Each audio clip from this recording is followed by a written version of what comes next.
işlədiyim müəssisədə ildə 2 dəfə bu epidemioloji mərkəz və ya sanepidstansiya deyək, hamı başa düşsün, gəlir məktəbə.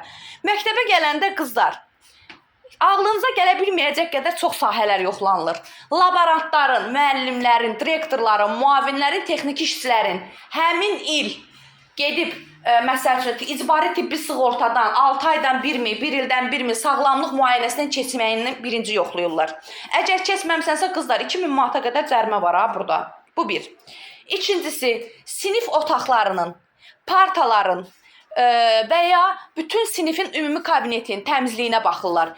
Əgər toz varsa, çirk varsa cərimə oluna bilər.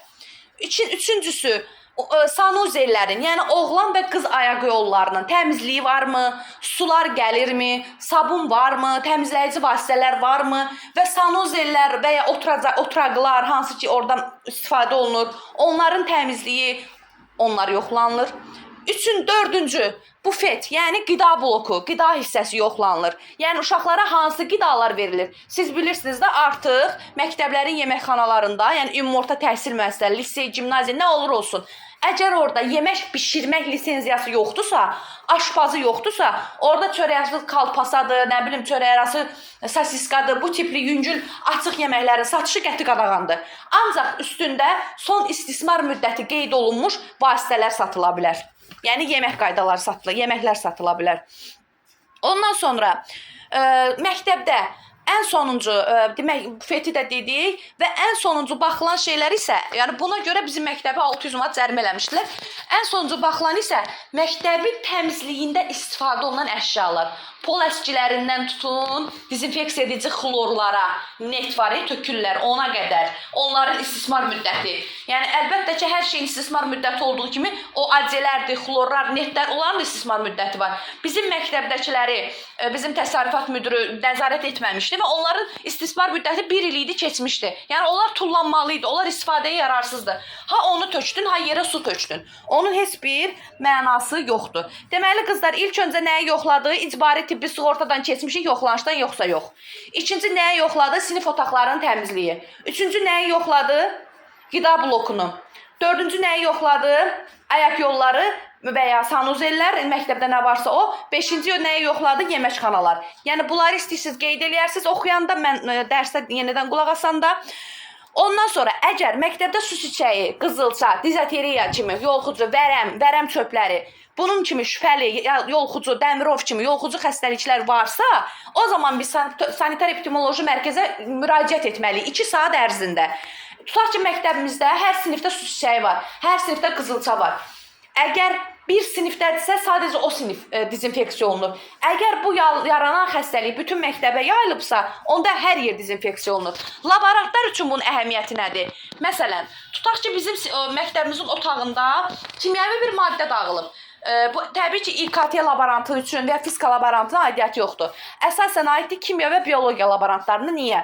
Çünki kimya otağında kimyəvi maddələr var, biologiya otağında da xüsusi kimyəvi maddələrin içində saxlanılan avadanlıqlar var. Onlar dağıla bilər. Məsələn, tutaq ki, cəninlər olur, yəni ana bətnindən yarımçıq qalmış körpələrin xüsusi bankalarda saxlayırlar. Uşağın əlindən düşdü, dağıldı və ya hər hansı bir orqan düşdü, qırıldı, suyu dağıldı. Biz o suyun mühtəviyyatının nə olduğunu bilmirik. Əlimizi vurmuruq, təmizləmirik, yaxın getmirik. O xüsusi xəbərdarlıq edirik. Lazım olduqda gəlib onu həm dezinfeksiya edirlər, həm də toplanmasına nəzarət edirlər. Daha sonra bundan başqa, əgər məktəbdə kütləvi şəkildə qrip, qızdırmalı xəstəliklər, diareya bilirsiniz də, üzr istəyirəm, qarın ağrısı, qusma kimi belə uşaqlarda yaranan toksik, yəni təkrarlanan hadisə baş verərsə, təkcə qızılça çiçəyi yox, belə tipli hadisələr baş verərsə də onlar gəlib nə etməlidirlər? Onları dezinfeksiya edib təmizləməlidirlər. Bundan başqa qızlar, uşaqların fiziki tərbiyəsinin təşkil olunmasına da onlar nəzarət eləyə bilir. Yəni bu nə deməkdir? Fiziki tərbiyə müəllimlərinin işinə onlar baxmır ha. Fiziki tərbiyənin təşkil olunduğu müəssisənin idman zalına, idman zalındakı avadanlıqlara, həyat yəni ərazisində əgər idman olunursa oradakı avadanlıqlara, yer betondursa indi uşağa idman elətdirmək olmaz orada. Yəni o yol verilməzdir. Daha sonra sanitar gigiyenik qaydalara necə riayət edilməlidir? Qızlar, ilk öncə unutmayın, məktəbdə yaranan hər bir problemin birbaşa cavabdehi direktordur. Tutaq ki, sizin laboratoriya otağınızda nəsə problem var, idarə gəlir, direktor istəyir ki, o cəriməni və ya problemi sizin üstünüzə üzr istəyirəm, qoysun, amma elə deyil. Hər bir şeyə direktor nəzarət etməlidir. Tutaq ki, mən laborantam, insanam da nə isə bilməyə bilərəm. Nəyəsə nəzarət etməyə bilərəm. Amma direktor bütün günü kondisionerin altında otaqda oturmalı deyil. Çıxmalıdır, lazımi şəkildə bir baxmalıdır öz işçisinə. Bəlkə mən işçi olaraq başım çıxmır, nə isə bilmirəm. Onlara müəyyən təlimlər keçməlidir. Əsasən laborantlara yanğın təhlükəsizliyi təlimləri keçirilməlidir. İlkin tibbi yardım təlimləri keçirilməlidir. Təxliyə planı təlimləri keçirilməlidir. Bax, bunlar direktor tərəfindən təşkil olunmalıdır. Direktor tərəfindən və tədris üzrə direktor müavini tərəfindən. Daha sonra sanitar gigiyenik qaydalara riayət olunması üçün məktəbə götürülən texniki işçilərin sağlamlığı da çox önəmlidir.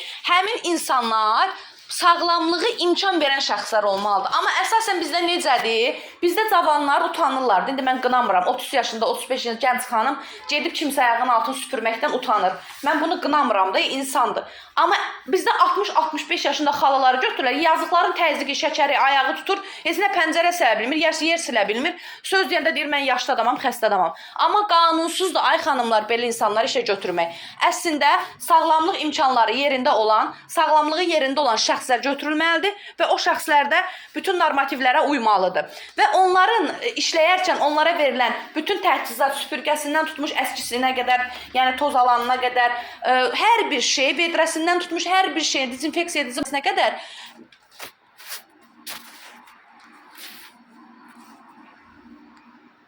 almışdıq, az öncə dedim. Yəni bütün bu lazım olan bütün hər bir əşyada bizim cənab prezidentimizin sərəncamı ilə hər il məktəblərə milyonlarla manat dəyərində inventar ayrılır.